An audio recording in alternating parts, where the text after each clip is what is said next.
Putin's war sparks global backlash against the dollar. There is growing resistance around the world to the US dollar's dominance. Brazil and China recently came to an agreement to settle trade in their respective currencies rather than the US dollar. In April, India and Malaysia signed an agreement to increase the use of the rupee in international trade. France, a longtime ally of the United States, is now also using the yuan as a means of payment. Experts are reluctant to predict the dollar's demise for fear of being ridiculed like the Cassandras who have done so on numerous occasions over the past century. They see meaningful action, even if it is slow and incremental, in the sudden wave of agreements aimed at bypassing the dollar, which has been lacking in the past. Many world leaders have given strikingly similar justifications for these actions. They claim that the dollar is being weaponized in order to advance U.S. foreign policy priorities and punish those who disagree with them.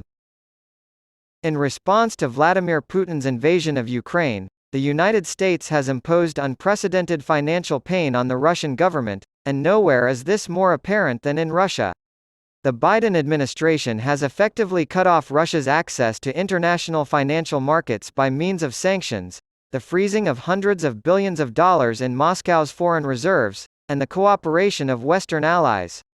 Whatever one's opinion of the war itself may be, for much of the world it has served as a sobering reminder of how dependent they are on the dollar. And that's the rub for politicians in Washington. Using the dollar as a weapon in geopolitical conflicts can damage the dollar's status as the world's reserve currency and weaken a country's ability to influence international affairs.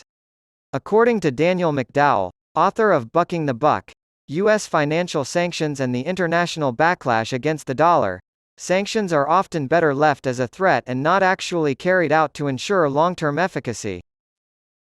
McDowell, the director of undergraduate studies in the political science department at Syracuse University, explains, "Now, a rational actor that knows it could potentially be in that situation in the future is going to prepare for that scenario, and it does make your coercive threats, your deterrent threats, less effective."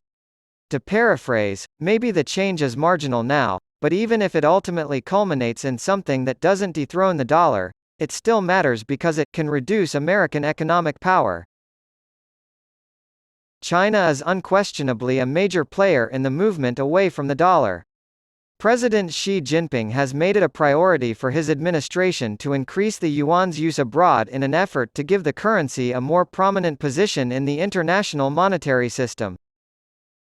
More, China exports yuan as a deterrent against the dollar's growing armament, but the push is happening largely independent of Beijing.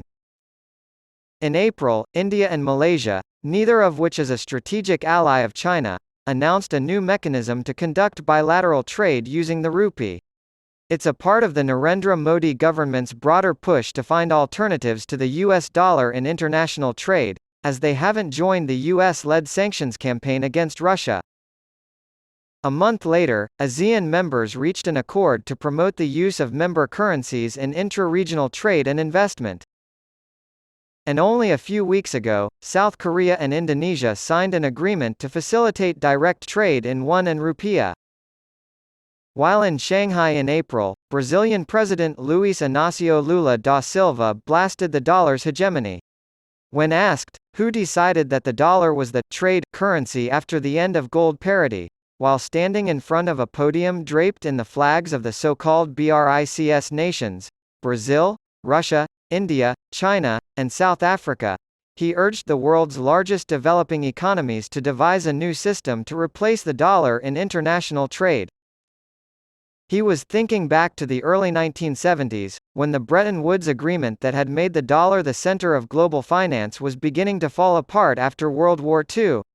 The collapse of the agreement had little effect on the dominance of the dollar. Its continued role as the world's primary reserve currency has boosted the price of U.S. bonds and enabled the United States to rack up enormous trade and budget deficits. Because of the dollar's central role in international trade, the United States has a disproportionate impact on the economies of other countries. According to the most recent data from the Bank of International Settlements, roughly 88% of all foreign exchange transactions worldwide are in dollars, even if they do not involve the US or US companies. Banks that deal with international dollar transactions are vulnerable to US sanctions because they must keep accounts at the Federal Reserve. While the sanctions campaign against Russia has received the most attention, both the Democratic and Republican administrations have used sanctions against countries like Libya, Syria, Iran, and Venezuela in recent years. According to a recent report from the Center for Economic and Policy Research, the number of people added to the Office of Foreign Assets Control's list of specially designated nationals has averaged 1,151 per year during the Biden administration. During Obama's first term in office, there were an average of 544 inaugurations per year, compared to an average of 975 under Trump. More here. The U.S. is opening its economic fire on China and Russia. For decades, countries have chafed under U.S. dollar dominance, as Jonathan Wood, principal for global issues at consultancy Control Risks, put it. This unease is exacerbated by the United States' increasingly robust use of sanctions in recent years, which has coincided with calls from major emerging markets for a rebalancing of global power.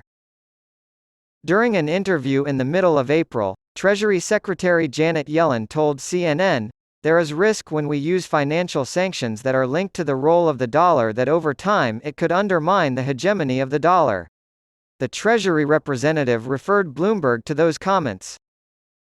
The U.S. dollar, she said, is used as a global currency for reasons that make it difficult for other countries to find an alternative with the same properties. Experts in the market agree. Few believe the dollar's dominance in international trade and finance will be challenged anytime soon, even as more nations seek to reduce their reliance on the currency. They argue that other currencies cannot match the dollar's stability, liquidity, and security. Even though they account for more than half of global GDP, the United States' advanced economy allies have shown little haste in abandoning the dollar. Any decline in the dollar's global status is likely to be a long and slow process, as the dollar has rallied against the vast majority of its major peers since the United States stepped up its sanctions against Russia last year. "I cannot see any asset replacing the dollar as the dominant currency, not for the next generation," said George Bubaras, head of research at K2 Asset Management in Melbourne and a 30-year market veteran. "The power of the American economy is unparalleled. China's population is getting older, and the euro hasn't made much progress. For the time being, the dollar will retain its throne." Pushback from the BRICS. However, the drumbeat of de-dollarization in the developing world has not subsided. The Power Minister of Pakistan said last month that his country was considering using the yuan to pay for crude oil imports from Russia, and the UAE said earlier this year that it was in preliminary talks with India to find ways to increase non-oil trade in rupees.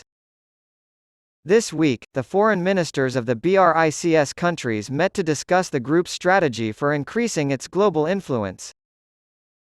Without a doubt, de-dollarization is accelerating and will continue for years to come, according to Vishnu Varathan, head of economics and strategy at Mizuho Bank Limited in Singapore. The United States deliberately chose to use the dollar as a weapon, and this choice will have lasting effects.